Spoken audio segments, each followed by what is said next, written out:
Tidak, karena sudah menjadi kewajiban bangsawan anak usia 12 tahun untuk dipingit. Jadi kamu tidak boleh keluar kemanapun. Turutlah dengan ayahmu, nak. Ya.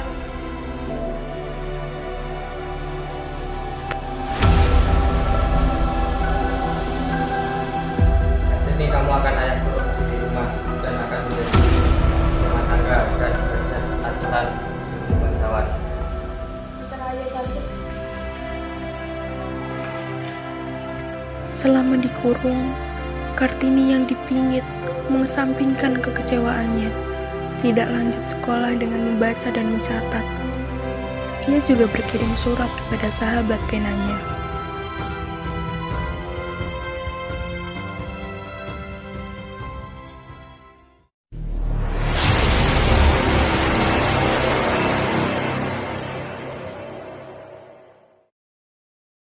Kartini, seorang pahlawan wanita yang telah memperjuangkan emansipasi wanita. Kartini memulai pendidikan sekolah dasarnya di European Hillegere School.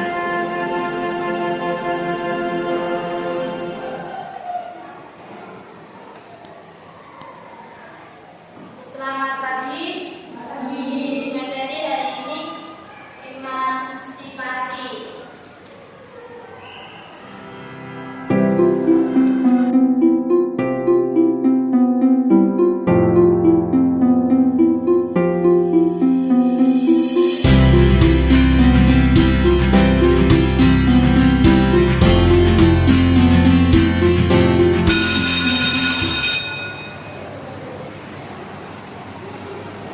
Sekian pembelajaran hari ini.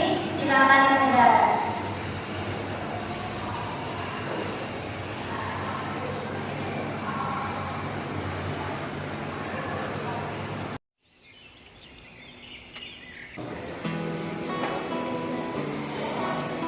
Tolong yang mau menjadi pemimpin rapat kali ini siapa ya? Saya. Tidak, jangan kamu. Laki-laki saja.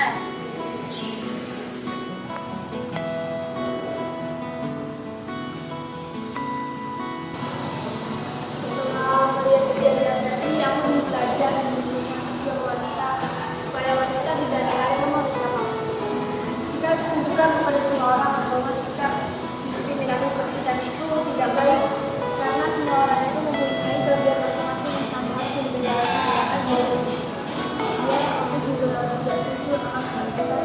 Semangat ya, kamu harus lebih banyak memperoleh pengetahuan dan berprestasi supaya kamu bisa menjadi apa yang kamu inginkan. Semakin hari Kartini semakin bersemangat untuk memperoleh pengetahuan dan rajin membaca buku-buku supaya ilmunya bisa mencapai tujuan yang diinginkannya, yaitu memperjuangkan hak wanita. Singkat cerita, Kartini sudah lulus dari ILS dan ingin melanjutkan sekolah di Semarang. Ayah, aku ingin meneruskan pendidikan di HB Semarang, boleh tidak? Tidak, karena sudah menjadi kewajiban bangsawan anak usia 12 tahun untuk dipingit. Jadi kamu tidak boleh keluar kemanapun. Nurutlah dengan ayahmu, nak. Ya, Bu. Kartini pun ditemukan dengan calon pasangannya, yaitu Pangeran Jojo Diningrat. Oh, ada Nak Joyo, silakan masuk. Kartini di mana ya, Pak? Sebentar biar dipanggilkan istrimu.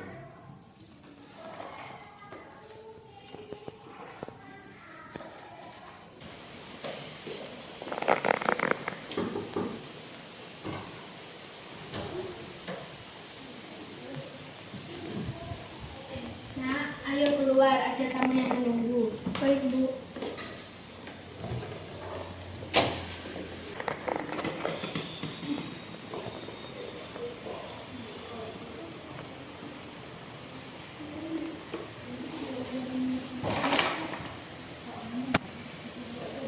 Baik, kedatangan saya di sini adalah untuk memilih Kartini. Apakah niat baik saya diterima, Pak, Bu? Oh, tentu diterima. Saya terserah kendaraku saja, baiknya bagaimana. Mereka pun mengobrol-ngobrol sedangkan Kartini hanya bisa diam sambil merenungi masa depannya yang tidak sesuai dengan keinginannya. Ya sudah, saya pamit duluan karena saya ada urusan. Terima kasih Pak Bu. Saat ini saya pamit duluan.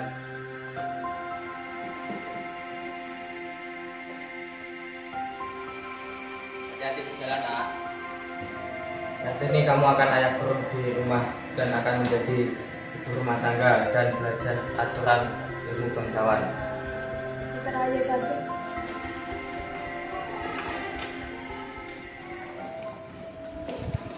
Selama dikurung, Kartini yang dipingit mengesampingkan kekecewaannya, tidak lanjut sekolah dengan membaca dan mencatat.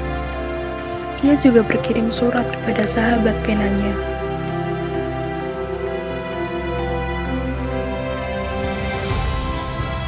Tahun berganti tahun, akhirnya masa pengurungan Kartini telah usai, dan tiba saatnya untuk Kartini menikah dengan Bupati Rembang, yaitu Pangeran Djodjodiningrat pada 12 November 1903. Keinginan Kartini memperjuangkan untuk kaum wanita terus menggebu. Kartini meminta izin pada suaminya untuk membuka sekolah bagi kaum wanita.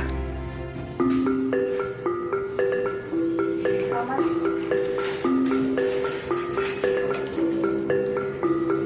kalau aku membuat sekolah wanita di sini, menurut kamu gimana? Tidak apa-apa, itu keinginan yang bagus. Aku setuju-setuju aja. Berkat izin dan dukungan suaminya, Kartini mulai merintis sekolah yang ia inginkan. Ia memulai dengan mengumpulkan teman-teman wanitanya untuk diajarkan tulis-menulis dan ilmu pengetahuan lainnya. Bagaimana, sudah mengerti? Sudah, terima kasih ya Mbak Yu. Sudah, aku pulang dulu, sudah sore. Ya sudah, besok belajar lagi ya. Iya Mbak Yu. Dan pada akhirnya, Kartini dan Djodjodiningrat dikaruniai anak pada 13 September 1904 yang diberi nama R.M. Soesalit. Namun sayang, pada 17 September 1904, Kartini wafat. Ia meninggal pada usia 25 tahun.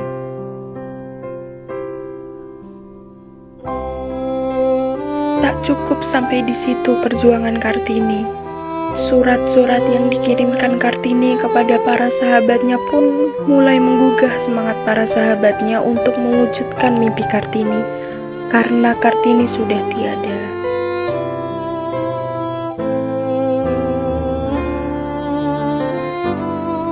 Kami, gadis-gadis, masih terantai kepada adat istiadat lama. Hanya sedikitlah memperoleh bahagia dari kemajuan pengajaran itu. Kami anak perempuan pergi belajar ke sekolah, keluar rumah tiap-tiap hari. Demikian itu saja sudah dikatakan amat melanggar adat. Saya tiada tahu berbahasa Prancis, Inggris, dan Jerman. Sayang, adat sekali-kali tiada mengizinkan kami, anak gadis, tahu berbahasa asing. Banyak-banyak kami tahu berbahasa Belanda saja. Sudah melampaui garis namanya. Dengan seluruh jiwa saya ingin pandai berbahasa yang lain-lain itu. Bukan karena ingin akan pandai bercakap-cakap dalam bahasa itu, melainkan supaya dapat membaca sebuah pikiran penulis-penulis bangsa asing itu. Ingin hatiku hendak beranak, laki-laki dan perempuan akan kudidik, kubentuk jadi manusia dengan kehendak hatiku. Pertama-tama akan kubuangkan adat kebiasaan yang buruk yang melebih-lebihkan anak laki-laki daripada anak perempuan.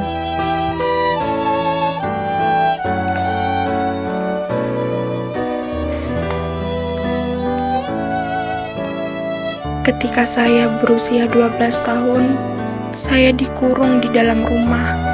Saya mesti masuk kurungan. Saya dikurung di dalam rumah seorang diri. Sunyi, senyap, terasing dari dunia luar. Saya tidak boleh keluar dunia itu lagi bila tidak disertai oleh suami. Pemerintah hendak memakmurkan Pulau Jawa, hendak mengajar rakyat pandai berhemat, dan hendak memulainya dengan pegawainya. Apakah gunanya memaksa orang laki-laki menyimpan uang apabila perempuan yang memegang rumah tangga tiada tahu akan harga uang itu? Setelah membaca surat itu pun, Zeandelar memutuskan untuk bertemu dengan Nyonya Oving, Sir, dan C.H. Abendanan.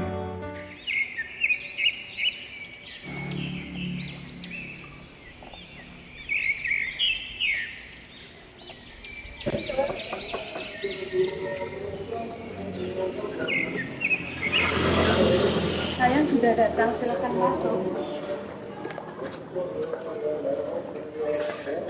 Ada apa ini sih? Mengapa kamu menyuruh kita berkumpul? Aku ada ide, bagaimana kalau kita mendirikan sekolah-sekolah bagi kaum wanita untuk mewujudkan keinginan Kartini. Bagaimana, kalian setuju tidak? Boleh, ide yang bagus, aku sangat setuju. Ya, aku juga setuju. Akhirnya perjuangan Kartini dilanjut oleh seluruh wanita-wanita selanjutnya. Kau bagaikan cahaya yang menyinari hatiku.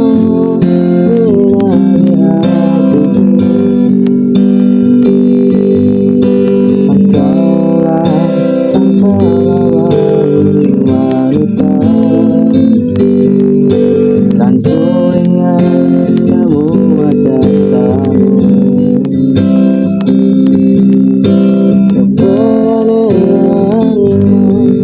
Saat membela kaum wanita dan berlatih sekolah, sekarang bisa sekolah.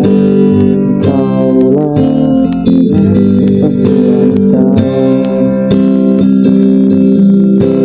Pertanyaanmu kan ku ingat selalu, serta sikap dan setiap tutur katamu. Ku berterima kasih atas semua jasa-jasamu. Bahannya paling ku bangga